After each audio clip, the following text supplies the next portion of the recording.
Hello, welcome to Sport Unlocked, going through the week's sports news with me, Rob Harris from Sky News, Martyn Ziegler from The Times, and Tariq Panja from The New York Times.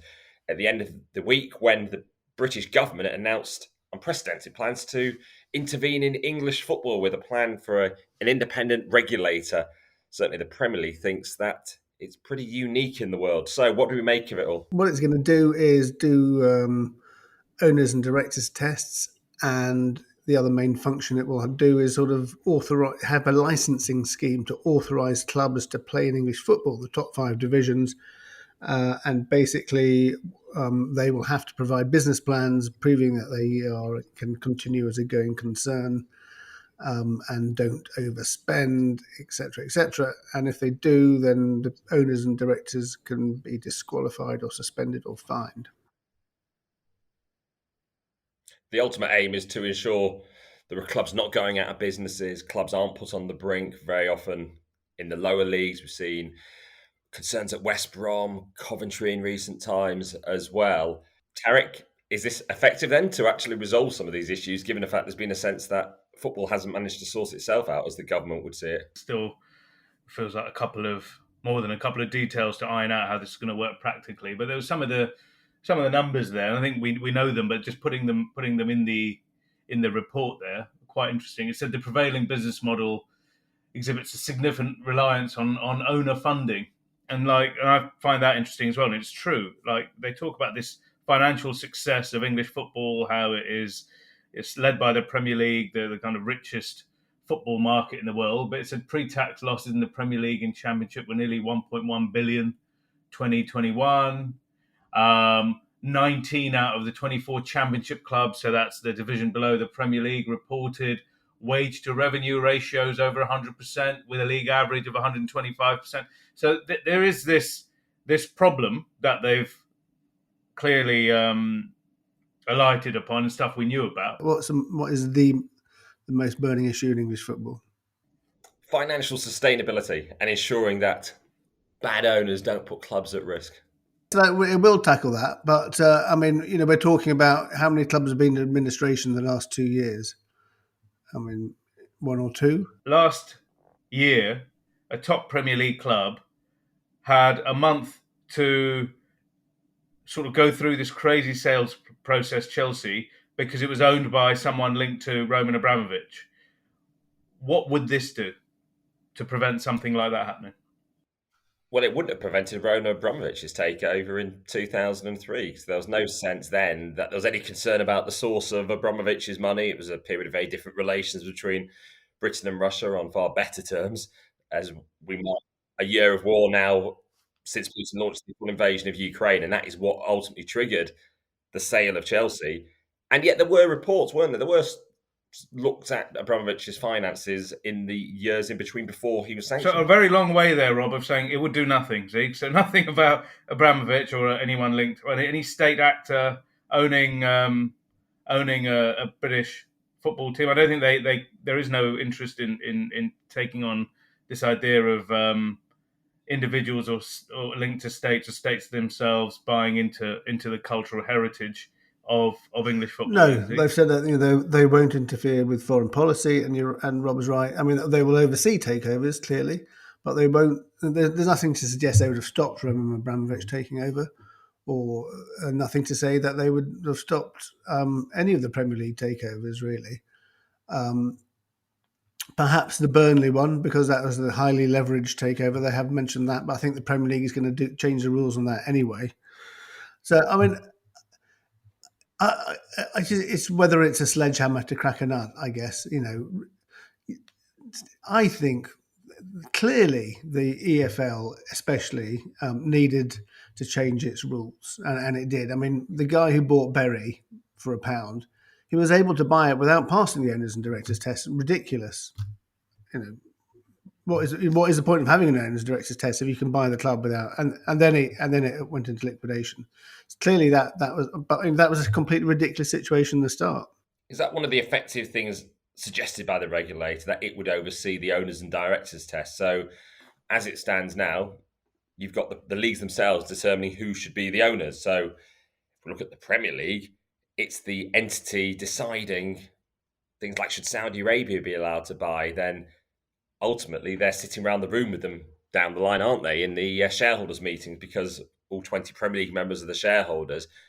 Would it actually be far smoother for the governance, as suggested, to actually separate that part out from the Premier League? Also, disciplinary functions as well, given how long the Manchester City case went on for. Yes, but 100% agree on that, Rob. Absolutely, the governance should be separated from the Premier League, because that awkwardness around sitting next to the people you're regulating as your bosses is just weird and shouldn't happen. But looking at this, it doesn't talk about disciplinary at all, does it? So the Manchester City case that Rob brought up would still be under the supervision of this Premier League and the independent panel, right? Zeke, so it doesn't talk about enforcing the rules the leagues have.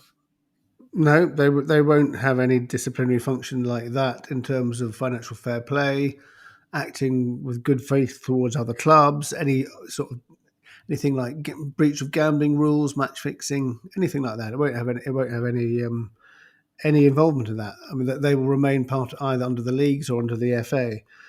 I mean, I just I just look at some of the sort of some of the government regulation. I haven't been not particularly sort of you look at the energy watchdog. What a great job that's done. Look at the water watchdog. All these off gen whatever. I think there's Yeah, but that's not a reason not to have regulation, isn't it? it's always not to have regulation. I'm just wondering if it's the right sort of regulation. I mean, yeah. would it be better to, if you want to, I think, yes, independent checks of owners and directors test by a unit set up within the FA. The FA is supposed to be the governing regulatory body. So what's it been doing? What's it been doing for the last 10, 20 years that meant that this, if it had been doing its job as a regulator, we probably wouldn't be here? No, yeah, I think the problem is the problem has been obviously the leagues, especially the Premier League, unwilling to give up those functions to the FA. Well, then just take it. Yeah. You're the governing body. That's the whole point. And you talk about off what and off gem. The point of that is you can set up these bodies, but you have to give them teeth and they have to regulate and do the job. Same as the Football Association. You've said they're all there. They can do this thing, but the Premier League has been too powerful. Then don't let them. What is the FA afraid of here? Where is the Premier League going to go? Is it going to move to Saudi Arabia? It is the English football governing body govern English football, then, isn't it? Isn't that what's the risk here, or is it individuals who are in the post? Are they nervous about whatever happens to them if they start regulating? And if they too easily ceded power to the Premier League 30 years ago, if they'd realised the consequences of decisions in approving the Premier League and didn't put enough checks in to actually maintain the sort of supremacy of the FA in English football, and then gradually the Premier League just accumulated greater success and greater power, and then the FA was squeezed out because the FA ultimately should have maintained that oversight, shouldn't it, over English football? Yeah, no, that's a good point. That's a good point, Rob. Yeah, it is one of these things. I mean, I suppose I'm looking at what the Gambling Commission permits in terms of just specifically in terms of football, allowing all these sort of white label companies to operate and sponsor football clubs based on a sort of white label agreement with a sort of virtually a very sort of opaque company registered in the Isle of Man. It's just, I think the challenge is going to be to make sure the regulator actually does operate effectively and not just do occasional things to stop somebody looking at somebody like Steve Dale buying Berry without passing a test. And the term regulator can almost sound like quite a small institution, almost a singular person. But certainly one report, Darren Lewis in the Mirror, saying it could have 150 plus staff. So it'd be quite an unwieldy enterprise. It would need a lot of staff, need a lot of money to obviously fund that. If it's taking functions off, say, the Premier League or the FA or the EFL, then perhaps the argument would be that those organisations would shrink in size. But certainly the census in the Premier League, they want to maintain all their current regulatory entities, and the ones certainly from the sense certainly the sense from the Premier League is they want to sort of maintain the status quo, and then for the regulator to be an additional check above it. So you can't see them wanting to shrink. Yeah, they're going to continue doing their own owners and directors tests. One of the things they want to protect, it says here, is give the fans a veto over changes to the badge and the home shirt colours. So we saw the situation with Cardiff, but it wouldn't say stop, I don't know, a country that owns a team changing the away shirt into, say, I don't know, the colour of its flag or something like that. So it's like there's like a few bits here, but it's not. It doesn't seem like this very universal. They're just like little bits and pieces there. Do you know what I mean?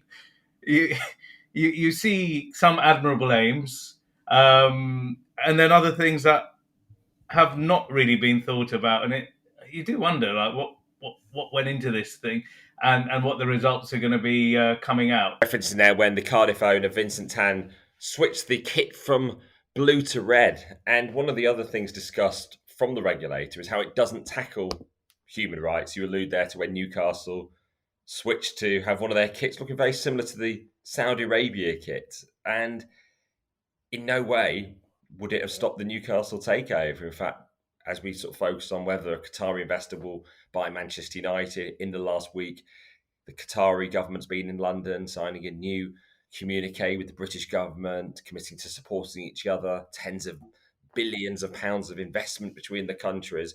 So a lot of groups, perhaps like Amnesty, might be hoping this regulator would impose those human rights checks, but there's no sense it would stop those owners. No, because when I mentioned the sort of burning issues, I do think this is quite an important one. Say Qatar takes over Manchester United, and you've got basically Qatar, Saudi Arabia, and Abu Dhabi fighting out a sort of proxy war of supremacy in the Premier League. What does that mean for the rest of the Premier League? Are they going to be left far behind? Is it going to really affect the competitive balance, or are the new financial rules that UEFA bring in will they be able to deal with those? They haven't done in the last sort of 15 years, have they? So one of the other aspects of the regulator is effectively being a backstop if football can't come together to agree how it redistributes finances. And for some time, they've been trying to get this new deal for the EFL in particular to secure more money from the Premier League. Certainly a view from the FA is the grassroots game should be considered, and actually sure it is getting more money. But there seems to be a loggerheads. They've not managed to come to this deal, have they? And it all interlinks into parachute payments as they are now. View from the Premier League seems to be if they're going to give more cash to the EFL, then the EFL should align with them on their cost control rules for their clubs. The regulator white paper actually says parachute payments distort the championship, but it doesn't say they're going to do anything about them. So they want the leagues to come to an agreement. Richard Masters, I think, as far as we know, he still thinks parachute payments are the right way to go. Not many people outside the Premier League think that, that's for sure. The reason they sort of argue for the parachute payments is to ensure that clubs have a chance of making it into the Premier League, and when they are competitive. They aren't just sort of immediately relegated, so it isn't just the three going up, three going down, and giving that sort of sense of competitive balance. Yeah, but you're right to mention the FA in grassroots football, actually, because they were mentioned so many times in the fan-led review of football, grassroots funding, the one carried out by Tracy Crouch MP. And yeah, it seems they're sort of being squeezed out of the conversation. There's nothing in the regulator proposals really about grassroots funding. So it's, I think that's a serious challenge as well, to make sure that the EFL are putting so much pressure to get more money out of the Premier League, but what's going to happen to the amount of money they're going to give to build the pitches for girls and boys and everybody else to play on. The Premier League, fair to say, has a huge amount of money. I think it's not. It doesn't feel like an either-or situation. But if the regulator hasn't pointed it out, perhaps it should. But not everything should be in the purview, I guess, of the regulator. Going back to what you said right at the start, what's the main issue here for me? Just it's kind of someone to oversee that the rules that are there are actually being enforced. It shouldn't be. We shouldn't be at this point. I don't think, to be honest with you. Some of those financial settlements, they need to be sorted out, but I think the rule books of the EFL and the Premier League, they have quite a lot of rules in them. The fact that the enforcement seems so difficult and discipline seems so difficult to enforce at league level, but Rob mentioned at the start, maybe because they all sat around the table together. If you can't enforce your rules, you have a big problem. And that's why I think the regulator should be there. But looking at these proposals, the regulator doesn't say anything about making sure that the Premier League or the EFL actually enforces the rules it has. So I'm a bit, I must say, from my point of view, a little bit disappointed that something like that isn't in there. That we will have an oversight rule, that an oversight over your enforcement of your rules. And we've seen that at all levels of football, whether it's here or at UEFA or FIFA, etc. It's you can have all the best rules, but for some reason, depending on who it is, you don't want to enforce them. So the regulator Japan was actually born from the protests over the Super League in 2021, and the regulator says it would stop a future attempt at a breakaway, but already we do have the new Premier League charter that would do that for clubs, and also the government could legislate to stop it as well without a regulator. Yeah, and the FA also have rules in, so I mean it's sort of big deal.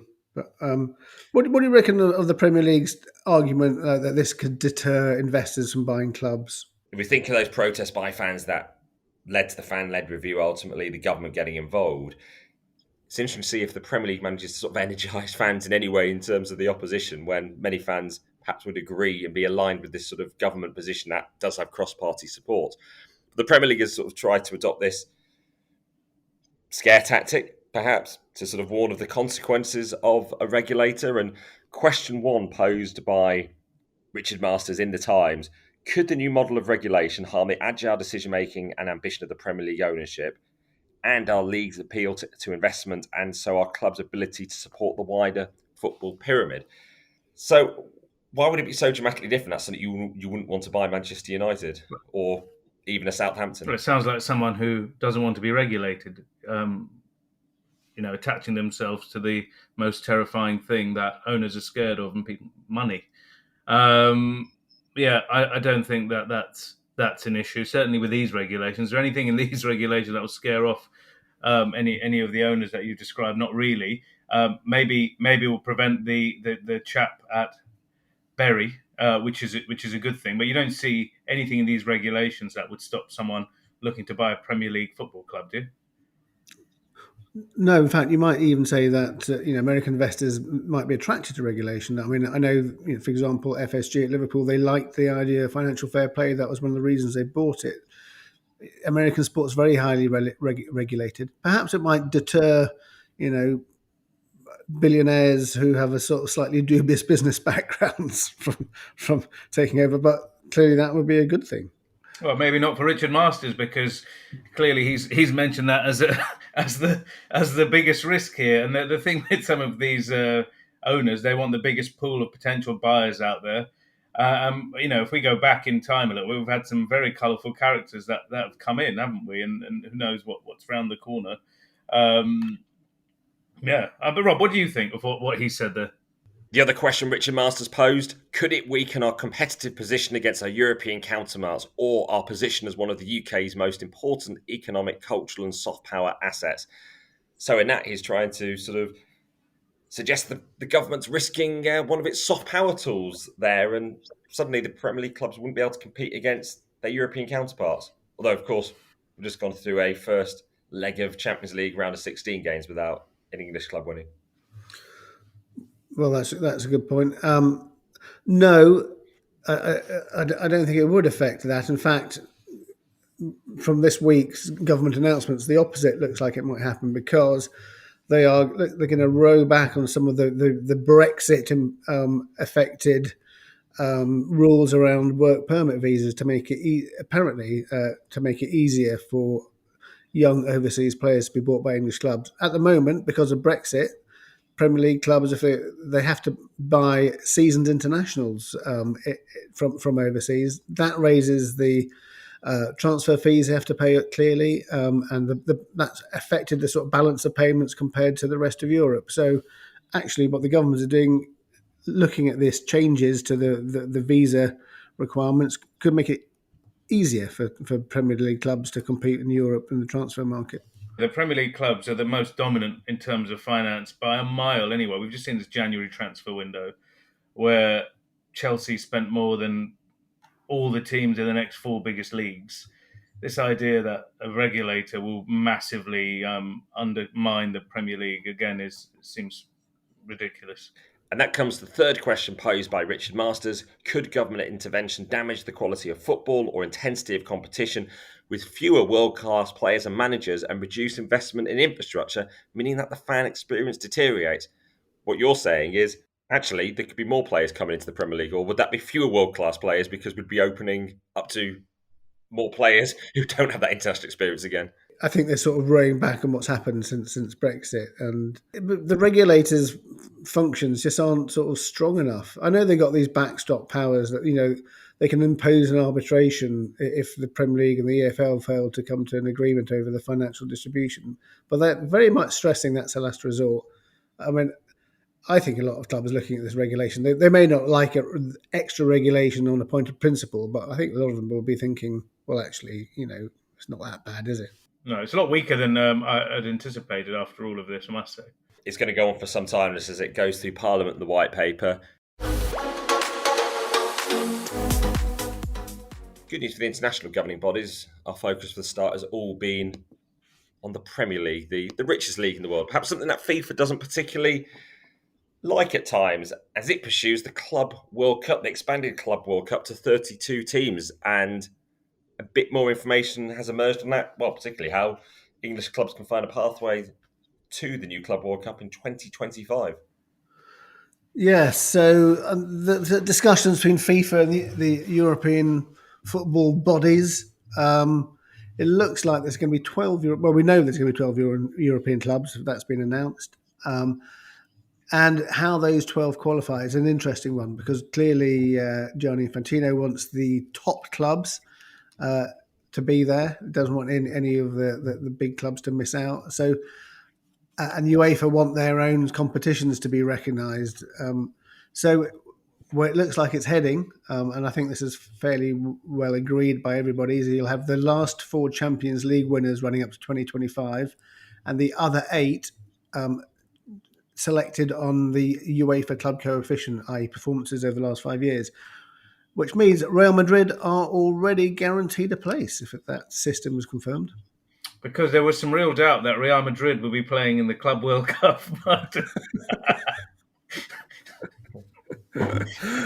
Yeah, well, after all, because I mean, as Real Madrid chairman or president Florentino Perez, he had these discussions, didn't he, about the Super League with Gianni Infantino early doors. So there's a sort of relationship there. So yes, I think whatever system was going to be employed, Real Madrid would have been there. Away from football to the world of boxing and doping, and questions over regulation, though, here over the Conor Benn case and the role of eggs. Conor Benn failed a drugs test, but he's been cleared of an offence, an intentional offence, saying that a highly elevated consumption of eggs was considered a reasonable explanation for his adverse finding. He tested positive for a fertility drug, Climfene, which is found to elevate testosterone levels in men. That's why it's banned by WADA. So in the words of the Beatles, I am the walrus, I am the Eggman, Tariq. Many egg man, by the looks of it. I mean, the details here haven't been provided, but how many eggs do you need to eat to prove that? And not just once. I think he failed 2 drugs tests. There was an earlier failed drug test a couple of months earlier, and if it's this same result. But a lot of work has been put into this, hasn't it, by Conor Benn? It hasn't just scrambled a defence. Well, Rob, It No, takes a. I'm not going to go down that road with you, actually, but no. there's a lot more to come here. It exposes the WBC not for the first time in terms of its anti-doping policy. There's a transparency issue, and then the British Board of Control's got its separate investigation that's ongoing, and I think it's going to completely ignore whatever's come out here. And should that take a different route, Conor Benn won't at least be able to fight in England or in Britain should the British Boxing Board of Control um, take a different course. And then there's UCAD as well, the UK Anti-Doping Agency, that might want to get involved. But it's ridiculous, isn't it? There's shades of Tyson Fury. Do you remember he avoided or a drugs ban by claiming he also overturned one by claiming his high levels of nandrolone were caused by excessive consumption of wild boar, and he had a farmer who sort of testified on his behalf, who then Yes, right. a couple of years later sort of was in I think Riyadh Al Samurai did a story in the Daily Mail with the farmer actually changing his story, saying he hadn't supplied him. So nothing ever happened to Tyson Fury as a result of that, by the way. But so yeah, whoever cracked this story anyway, I'm sure he'll be poached by some of his rivals. There was Burrito Gate as well a few years ago. So people have obviously tried this. The middle distance run, the American Shelby Houlihan, we talked about her on the pod a few months ago as well, and her claim was not eggs but burritos. It was a tainted burrito she'd bought from a van, and like Conor Benn, who told GQ magazine not so long ago that he'd recently become vegan. It was a surprise with Shelby Houlihan's story as well, because she talked about what her how her diet and her focus on what she ate had really improved her performances, and healthy eating was the way forward. Not the going to the van and getting greasy burrito. But there you go. Everyone wants a snack. Time again, and for Conor Benn, maybe all that time being a vegan, he just really fancied a load of eggs. Did you have a late night pizza last night, Tariq? Could not comment. Waiting for the test result to come in, Zeke. You blame it on too much mozzarella. Another interesting thing this week, I went along to a press conference or a briefing about BT Sport, which is the British sports broadcaster, which has been taken over in a joint venture with Discovery. It's going to be renamed as TNT Sports from July. They've got Premier League rights, Rugby Premiership, Champions League, football. But TNT Sports obviously is a well-known brand in the USA and Latin America, not so well-known in Britain. So that long-standing Eurosport brand that viewers in the UK had got used to, I suppose, since the dawn of satellite TV, really, in the 90s, that looks like it's going to disappear and be rebranded in this TNT model, Martyn. Well, I think they'll keep it going in the UK until after the Paris Olympics, because it has the full digital rights to that. But beyond that, I think it's going to it'll remain as Eurosport on the continent, but I think it will become TNT Sports in Britain. Well, it's a year since the full-on invasion of Ukraine by Russia. Thousands have been left dead, and it's posed challenging decisions for sport to make. In the last week alone, we've been hearing from the IOC, who do say they urge leaders to give peace a chance. And their statement, though, isn't quite as vague. They do make very clear in it that Russia invaded Ukraine, clearly saying it is the Ukrainian people who are the victims of what they call the cruel war. So they are assigning that blame on Russia very clearly there. Obviously, as the debate goes on over whether or not Russians should be allowed to compete as neutrals at the Paris Olympics, if we contrast that with the last words we heard from FIFA on this conflict, they called it a Russia-Ukraine conflict and talked about bringing the conflict in Russia and Ukraine to an end, not making clear perhaps who was culpable. So where are we in sport a year after the war? Very little has changed, probably reflecting that very little has changed in Ukraine. I suppose what has the most significant thing is the sort of almost universal ban on Russian and Belarusian athletes taking part in sport has shifted in favour of this sort of them taking part as neutrals. We've got the IOC moving towards that. We have the International Boxing Association, run by a Russian, Umar Kremlev, who are not just allowing them to compete, but allowing them to compete under the Russian flag. So yeah, things are shifting away from this sort of universal ban. They've got the British tennis authorities who banned Russians last year from their competitions. Look like they're going to change that too. So it does seem like sport is, never likes getting involved in politics, even when it should, and they're sort of being pushed to be softer on the Russians. Yeah, the Wimbledon situation last year meant there was no ranking points, wasn't there, for Wimbledon, because they didn't allow Russians to compete as neutrals individuals, and subsequent tournaments did have Russians as individuals. But there's also this issue with the various sports ministries, isn't there? Emmanuel Macron, the French president, he said he won't speak until the summer about what France will do. But the French, who are signatories to this letter, which includes about 40 different countries now, saying Russia and Belarus shouldn't have a presence at the Olympics, and they've demanded the IOC really explain how any Russians can compete as neutrals in the most clear possible way. And the ball apparently is in the IOC's court here. On this point, I found out this week that the major rights holders for the Olympics, NBC and Discovery Plus, have been in close contact with the IOC. They're not pushing them to take any particular stance, but obviously they're concerned what it might mean for the Paris Olympics if there's a boycott by Ukraine and their neighbours, their allies. That could certainly affect the games. Thinking back to 1984 and LA and Moscow in 1980, those games were really overshadowed by boycott. So if a boycott builds momentum, then no wonder that the rights holders are going to be concerned about it. And at the heart of it is obviously the suffering of the people of Ukraine as the war continues.